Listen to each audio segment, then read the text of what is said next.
nyaritakeun ti Kangjeng Nabi bahwa poe anu terpilih teh aya 4 lain sambarangan poe nu 4 nomor kahiji yaumul Jumat poe Jumat teh lain sambarangan lantaran dina poe Jumat teh fiha sa'atun la yuwafiquha abdun muslimun yas'alullaha ta'ala syai'an min amri dunya wal akhirah illa atahu iyyahu. Ku Gusti Allah di jero poe Jumat teh aya hiji jam, aya hiji waktu anu teu pati ngakuran manusia seorang muslim di jero eta waktu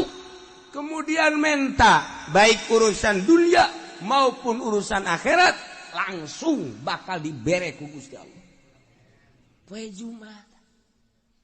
tinggal jamna jam